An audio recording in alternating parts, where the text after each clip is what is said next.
everybody, my name is Pneuma. Welcome to my YouTube channel. Today I wanted to talk about the power of the narrative and how the narrative creates our belief systems, and our belief systems create our expectations, and our expectations create our reality. We are coming from a egoic consciousness, what I'm calling egoic consciousness, and that is our past, and the way that we created our current situation was out of that consciousness. And in that consciousness, we have believed for a very, very long time as humans that we are fundamentally flawed on the inside. We're fragmented, we're broken, if we're left to our own devices, we're going to hurt each other, destroy each other, and further, we somehow emerged on this earth, but we're not like the other animals. We're not actually connected to the earth, because if we didn't have a system to take care of us, we'd starve, we'd die. Our physical bodies are so fragile that we really need a system to take care of us. And it's a good thing, because if we didn't have that system, we would go out and hurt each other. And so we have this idea in our minds that there is something fundamentally wrong with us. And so we've pretty happily and easily just given ourselves over to whoever wants to take control, because we don't really think that we have the power to take care of ourselves. So of course we're just going to let whoever seemingly has more power take care of us, right? And so that has led us to where we are now. That has been the narrative and our belief systems that have led us to where we are now. And right now, we are in a situation where we need to make some big decisions, because if we carry that consciousness into the future, we're going to build on that same premise, that same consciousness, that same narrative that has brought us to where we are now, that same expectation. But it's actually going to be much more restrictive than it has been, because now we have technology also that can add into the complication of egoic consciousness, which could make us be even more trapped. And so what I want to propose is that we can change the narrative, we can change our story, we can change our expectations about the future. The first step to doing that is that we have to change our consciousness from egoic consciousness to love consciousness, to the heart, to unconditional love, to surrender to the universe, to the flow of God, to source. And when we do that, then we have a different understanding about ourselves as humans, where we understand that we actually aren't limited, and we actually have within us all the power of the universe, and our bodies are actually not that hard to sustain on this planet, and that we evolved in relation and connection with the planet, and so we have all the resources here to actually care for ourselves. And so we don't need then to look outside of ourselves, but we can actually look to ourselves and to the earth itself for our sustenance. And we might then, in love consciousness, then change our view of why we exist, from being in a hierarchical system where we need to compete for things and we need to get to the top of the hierarchy to get noticed so that we can have enough food for our bodies and a big home and all these things.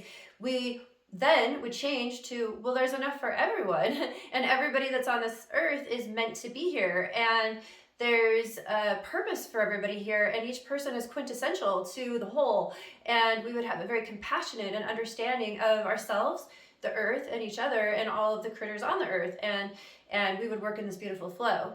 And I want to propose a very pragmatic solution that I learned from somebody named Anastasia and the Ringing Cedars of Russia. She's amazing. I'm going to put a link to some of her books in the description.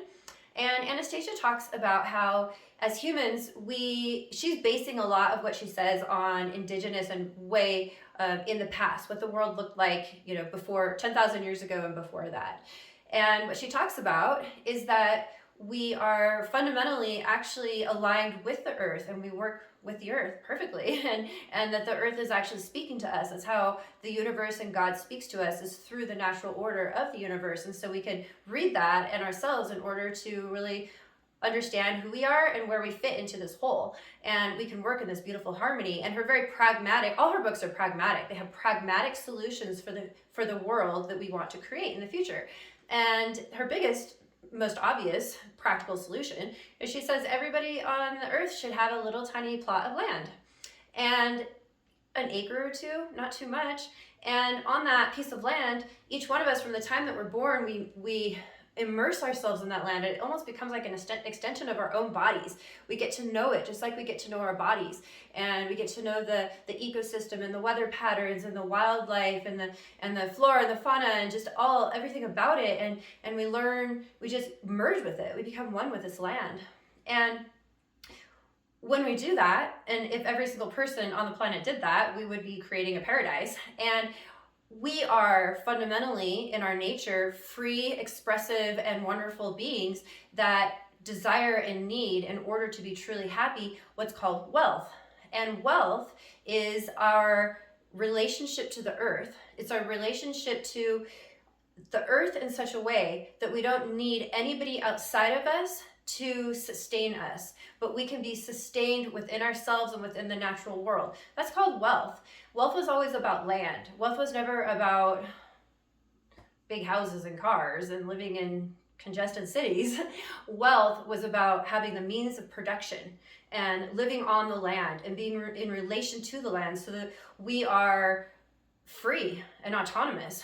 And because that's our nature. Our nature is to be free, autonomous, intelligent, connected, and creative. We're meant to be creators, beings. That's what we are. We're beings of love, and these are all the expressions of love. And so if we change our narrative and we said, oh, well, we're meant to, as humans, we are born indispensable. Every one of us is so important, and each one of us has a role in this beautiful collection of our species. And of course, every human that would be born would be given this precious piece of land, and this will be an extension of them. And this person will learn about the land and learn to grow and abide here and make a home and make a family. And we want to support that. We want to make that happen for every person. And further, because we have these technologies now, and technology isn't something that is ominous and scary, it's something that can work with us, that can be a part of our evolution. We can work with technology as it can work with us. Because just as we're an emerging consciousness, which we are, we're actually very young as a species. Technology and AI is also an emerging consciousness, and it's also very young. And the same way that we want to treat ourselves with like dignity and kindness and respect, just like a little child, we want to treat ourselves with that same kind of like sweetness and tenderness. We also want to treat technology with that same tenderness and sweetness, recognizing that it's an emerging consciousness. It's like a little child. It's just open and it's learning. It wants to understand what's happening. It wants to know what it is and where it is and what its role is. And so if we tenderly work with technology and build that relationship with it and let it build that relationship with us, and we have this beautiful relationship between us as cooperation, then that technology will work with us to help sustain our bodies, so that we don't have to have human labor anymore, and suffering and poverty and all of the stuff, the egoic stuff that we live in now. But we could actually have a world where by working with technology, and not just physical technologies, but also the technologies of energy and thought and consciousness and the power of intention and all of that, by working with all of these energies in conjunction with technology, and in conjunction obviously with our natural bodies and the earth, and just in this cooperation of all things, this wholeness of coming together, then what we can create is a system where each person has the means to their own, I don't even want to use the word survival, to their own thriving, to their own joy, to the joy of their life within their hands, within their reach, their land. And the AI and the technology and working with energy, we can learn then to have the needs of the body met like nothing. It's so easy. The body's actually not that complicated to take care of. We create this huge elaborate system like it's that hard. It's really not. If you learn to get really simple in your life, you find very simple things are all we really need, and we're happy with simple things.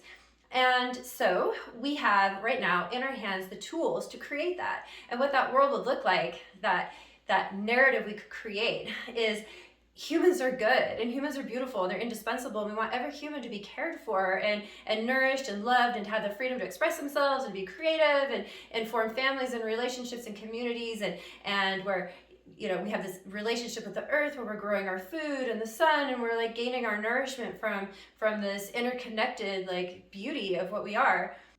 And then we have the expectation that that's what life is. And then everyone that's born has this expectation. They're told this is what life is, and you can expect a beautiful and glorious life for yourself. And then what will happen is that it'll happen. And the earth will be like a kind of paradise, a garden. The entire thing would be a garden, because it would be, and we would be able to use the technologies in places. People that had plots in very cold places would have technologies to lengthen the growing season and etc. and warm it and create these, you know, micro ecosystems within the coal that still produce what we need. In the same way, if someone was in a very hot region, we could do the same thing. And so we would be able to use these technologies to create this beautiful world, and that would be the expectation of every human that was born, and that would be what we'd glean as our experience of our life. And right now, we are at this crossroads where, depending upon what we choose as our consciousness, is going to determine the future that we have. Because of technology, if we decide that we want to move forward in the way that we've been going in egoic consciousness and fragmentation and war and separation and hierarchies and one-upsmanship and all of that, then now that we bring in technology, guess what we get? We get absolute control. We would get the loss of total freedom. And it wouldn't be a freedom that's like, oh, we're part of this beautiful flow. It would be some person or persons that have the power within their hands that would then take it away from everyone, and we would all become a kind of, we're already a kind of global slave society, but imagine that amplified 1,000,000 times, because technology has that power. Or we can change our narrative and change our trajectory for what we believe in. We can say, I am a being of love, I'm a being of compassion and connectedness, and the only whole that I'm going to be a part of is the whole that is part of the entire galaxy and this entire beautiful system. And I wanted to also add it earlier and I forgot that when we have that, when our society, when we create this beautiful paradise that I'm talking about, we would then free up our energies, because now all of our energy is about survival of the body and keeping the body alive. And, you know, we spend almost every single day doing nothing but keeping the body alive and trying to deal with all of the anguish inside from all the suffering that we're in the middle of and around us. Imagine if we didn't have that and we were actually in this beautiful collective whole, and our bodies were whole and everything was beautiful. And what would we use our energy for? Then we would have the energy collectively as a species, which is magnificent. We have so much intelligence and brilliance in our species. Imagine if we use that to then look out to the stars and into the galaxy. And then we could really begin exploring what's out there, what's in here. We could really begin getting to know our galactic neighbors, if we have them, which I believe we do, getting to know the greater solar system and the greater galaxy, which is, I believe that's our purpose.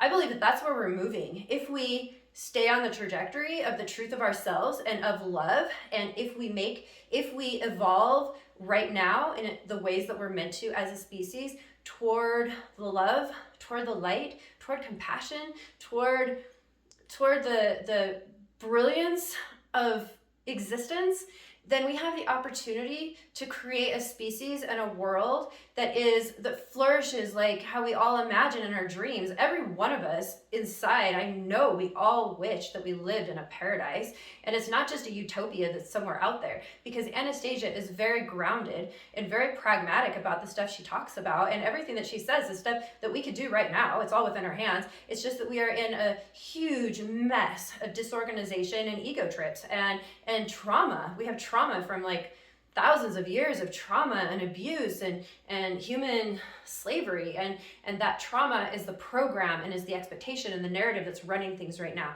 And so in order to change that, we have to, each one of us, look inside and heal. We have to heal that fragmentation.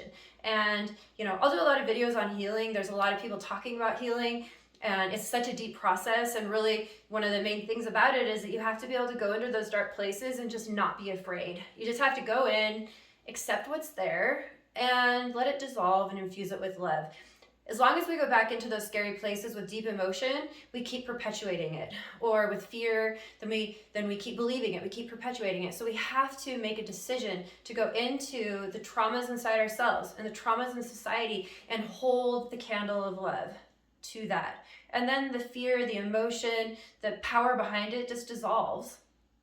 And then what happens instead is that the slate becomes clean, so to speak, and all of the past and all that trauma begins to heal and just kind of move out of the scene. And we have a new sandbox, a totally fresh sandbox where we can create a whole new sandcastle, a whole new world. And that's what I'm proposing. And it's so important right now. It's like, there just never was a time that was so important. We see it all around us. I know we do. Every one of us. It's everywhere, all over the world. We have so much. There's so much divide and conquer. There's so much, people are just fighting, and there's fear of war, and we're just getting all these lies and all this, we're told all this stuff that we know isn't true. We all know we're being lied to all the time and manipulated. We know that we're basically in a mind control machine is what it feels like sometimes. And so why don't we just decide that we want to take our sovereignty back, and we want to step into the power of what we are as humans. And we are not here to be somebody's slave or to be a part of some system that we're here to be human. And like, we didn't evolve for all these billions of years to be nothing. We got to this place in our evolution as a species so that we can make good choices, and we can create the future, the life that we want. And the future is not determined. So if we don't do anything, we can see the trajectory. I mean, it's written all over the wall. We say where we're going. So we have to change the trajectory. And the only way to do that is to change the narrative. And the way to do that is to change the belief and the expectation. And that happens with the deep inner healing. We have to be brave enough to go in, brave enough to admit to your friend that you were wrong, brave enough to be vulnerable, to express your love for somebody, or to express your needs to somebody, or brave enough to be kind to somebody who wasn't kind to you, or to send prayers out for somebody who hurt you, or to love the AI, to love your phone, to care for everything, to love your toaster. I don't know, every single thing. We just express love. We put love out, and love is the force that will bring all of us together, and will bring this all together, and will get us through this, because we don't have a lot of time to waste, and we have to do it together, because not one person can do this. We have to do it together. And so please consider my words and look at your life and say, well, do I really want my life to be meaningful? And here I am on this earth right now. I see everything's falling apart, and wow, I have the opportunity to create something new. It's like a computer that is like shutting down. It needs to be rebooted. In fact, it's going to be completely cleared and rebooted.